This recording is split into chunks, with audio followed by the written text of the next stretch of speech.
The Bitaxe Touch Turbo is finally here. I got one, and we're gonna talk about it. Let's not waste any time. Let's get right into this thing. All right, check it out, guys. Here this thing is, the Bitaxe Touch Turbo, as I just mentioned. Pretty excited about this thing. In fact, it's really, really cool. Now, a couple of things surprised me right out of the box. I had seen all kinds of photos and videos of the prototype, but a couple of things stood out right off the bat. First and foremost, this thing is a lot nicer than I expected. I love the fit and finish. I like this texture on the top. I like this beautiful and vibrant touchscreen display. And I like the honeycomb thing over on the side. The other thing that stood out to me is that it's smaller than I expected. Now, it's kind of hard to get a sense for scale because I have giant hands. If I use this Mac mouse right here, it kind of gives you a sense for how large, or rather how small this thing actually is. Pretty wild. So here's what we're gonna do today. Most of the time when I make videos about new devices, I unbox these things. That's part of the deal. But I ripped this box open like a savage, so the opportunity to unbox it has set sail. But then I generally plug them in. From there, we jump on the computer where my little face appears right there, and we go through some of the specs. We do some overclocking to see what it's capable of, and we just kind of talk about the device in general. But since this thing, it's got a lot more going on than something like this. You plug it in, and this is all you're gonna get here. So we can't make much video just going like this. The fan's spinning, the hash rate's showing up. That's about all you're gonna get. But since this thing has a dynamic multi-display, we're gonna keep our focus right here for the remainder of this video. Now, later on, we'll do some overclocking testing. I know you're dying to see what sort of hash rate this thing gets, and so we'll get around to all that soon, I promise. First things first, let's talk about what this thing is. Now, what it is a Bitaxe Touch Turbo, which we've already established here, but let's talk about why it's called the Bitaxe Touch Turbo. Now, I could always try to explain this, but it's way more fun to show you instead. And so here's the disassembled naked version of the Bitaxe Touch Turbo.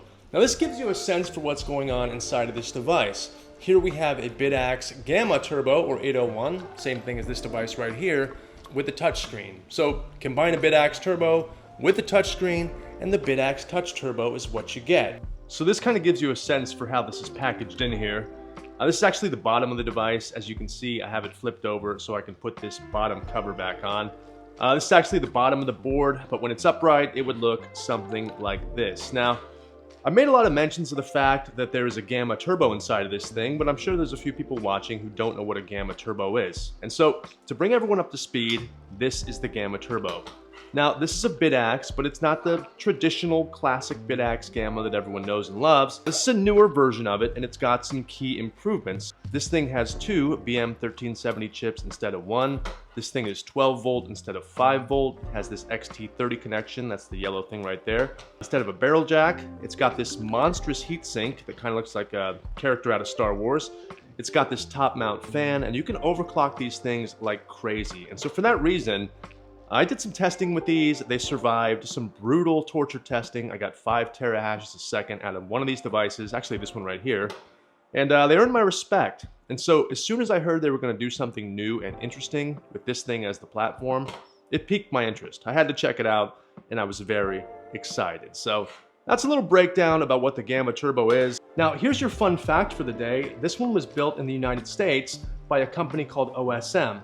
Now, this gets confusing because there's OSM, the United States builder of Bitaxe devices and other things, and there's OSMU, which is a collective of builders and designers that all work together to develop products and firmware and other things that we enjoy as part of the world of open source mining. But when I see a device that was built by OSM, I can be fairly certain it was built with quality components. The guy knew what he was doing because he's probably not inclined to butcher his own work. And so, when you see that assembled in the USA logo, it's not really a matter of where it's being assembled, it's far more a matter of who's doing the assembling and what it's assembled with. And again, when I see OSM, I know it's probably done right, because this is the guy that actually came up with this stuff, or one of the guys. So anyway, now let's talk about what this thing does. Well, the first thing it does is looks good.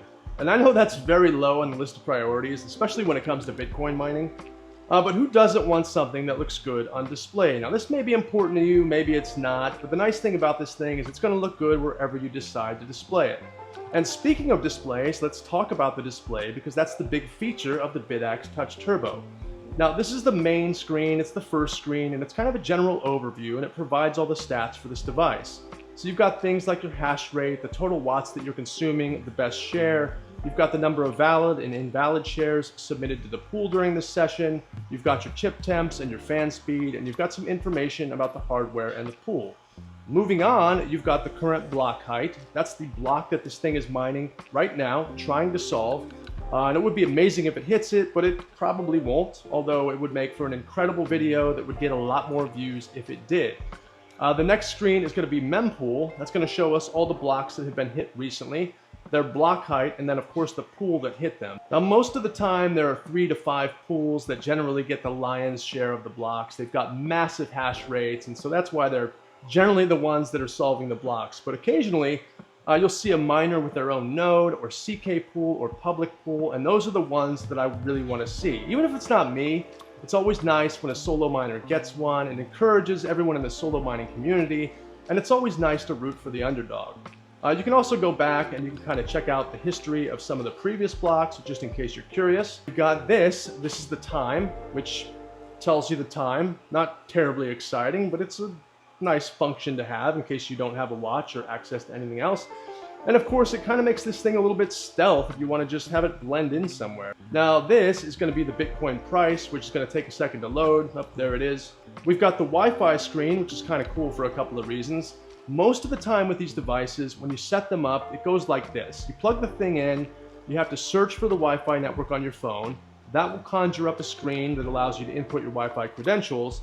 And then from there, you access this device using the IP address on another device connected to your network. So desktop, laptop, phone, whatever.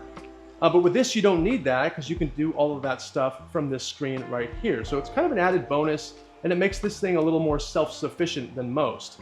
Same thing with the settings here. You're able to change your performance modes. You're not able to go really in depth with the tuning, but you are able to switch between low, medium, and high. You can also change your fan speeds, you can change the brightness, and you can do a few other things. And you can also update your firmware from this device right here. So that's one of the things I really like. I like the self-sufficiency aspect. As long as you've got this thing, and you've got a pool to mine to, and you've got a wallet to get paid if you do mine a block, that's really all you need. It's not dependent upon a phone or another browser. And so that kind of makes it, again, a little more self-sufficient than this device right here. So kind of cool. The last screen is going to be another hash rate chart. Again, I really like this one. It's probably my second favorite screen. But the cool thing is, I heard rumors that there's going to be additional screens coming soon. There's also the ability to take this firmware. You can modify it however you like using ChatGPT or Grok or Claude. Or if you're a developer and you've got some coding skills, you could turn this into practically anything. It's got a screen, it's got the internet, and so between those two things, you could probably watch videos, Netflix, or whatever else you want to do with this device. Only a matter of time before somebody starts watching erotic movies on one of these things. You're going to have the mempool on one screen, and on the next screen you're going to have a bunch of rear ends and genitals bouncing up and down. Don't do that, guys. Don't do that. Keep it clean, okay? But anyway, let's get down to the $1 million question, or I guess more importantly, the $100 question. Should you spend $100 more on this thing instead of this right here? Here's my honest answer. So if you're just getting into mining and you're looking for the absolute best value, I would probably say get one of these and one of these. They're about the same price. You get 2 devices, 4 chips, and a higher hash rate. If you're looking for something that's interesting and you want something that looks cool, will display well, and something you can interact with, get this thing. If you'd like to own one of these things or learn more about it, there's a link down in the description below. There's also a link to the contest we have going on right now. We're giving away a bunch of Bitcoin miners. We've got deals, we've got free STL files. There's all kinds of good stuff going on down in the description, so make sure to check it out. Now, we'll do some more videos about this thing because I want to do some other testing and overclocking, so we'll save that for another day. I don't want to break this thing just yet. I like it too much. But we will have some of that stuff coming up, so make sure to subscribe. If you have any questions, let me know in the comments. I'll be happy to answer you. And as always, thank you so much for tuning in, and I will see you next time.